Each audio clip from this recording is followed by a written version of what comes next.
आई वडील भाऊ बहीण या पलीकडे जर आपल्या जवळचं कोण असेल तर ती असते मैत्रीण. तर अशीच माझी मैत्रीण आहे. तर माझ्या आईची तब्येत बरी नव्हती म्हणून मी माहेरी येणार आहे असं कळल्यानंतर तीसुद्धा 2 दिवस आली राहण्यासाठी. तर मस्त असं आईला भेटलो, आईला आराम दिला. मस्त ती सोबत माझ्या भरपूर अशी कामं केली घरातली तिने. तर तिचे मिस्टर आज घ्यायला आले होते आणि माझे पण. तर म्हटलं चला आता आपण आलोच आहोत एकत्र, तर मस्त असं मोठ्या देवीचं दर्शन घेऊ. म्हणूनच आम्ही तिची मिस्टर आणि तिची फॅमिली म्हणजे तिच्या 2 मुली आणि ते दोघंजणं आणि आमची पण 2 मुलं आणि आम्ही दोघेजण असं आम्ही मोठ्या देवीला दर्शन करायला चाललो. आणि दर्शन वगैरे म्हणजे घ्यायला गेल्यानंतर कळलं की खूप जास्त गर्दी होती बघा तिथं. आणि दर्शन तर झालं आमचं व्यवस्थित असं. आणि थोडेफार व्हिडिओ पण मी शूट केलेला आहे इथं. तर छान वाटत होतं दर्शन घेतल्यानंतर तिच्यासोबत. म्हणजे कसं 10 वर्षापूर्वी आम्ही असंच एकत्र असायचो आणि एक कधी वेळ पडली तर राहायचो सुद्धा एकत्र. आणि त्यामुळे ना खूप जास्त आनंद झाला होता. एवढ्या दिवसानंतर आम्ही एवढ्या म्हणजे टाईम स्पेंड केलेला आहे सोबत.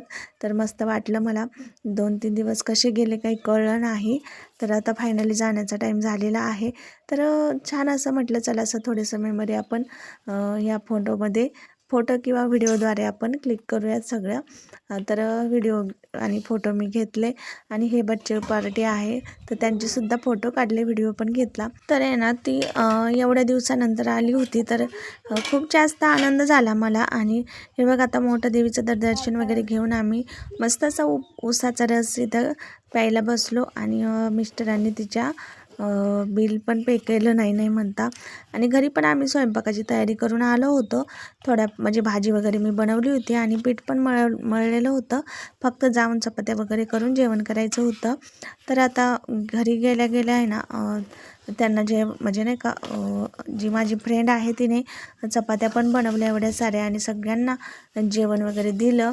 आणि ती पण जेवली. आणि तिला लवकर जायचं होतं कारण आता ते मिस्टर आले होते तिचे घ्यायला आणि जवळ होतं गाव पण, त्यामुळे मग ती लगेचच जेवण वगैरे करून निघून गेली. तर आम्ही थोडं थांबलो होतो. त्याच्यानंतर पनीरची भाजी आमच्यासाठी आणली होती कारण नॉनव्हेज खात नाही मी.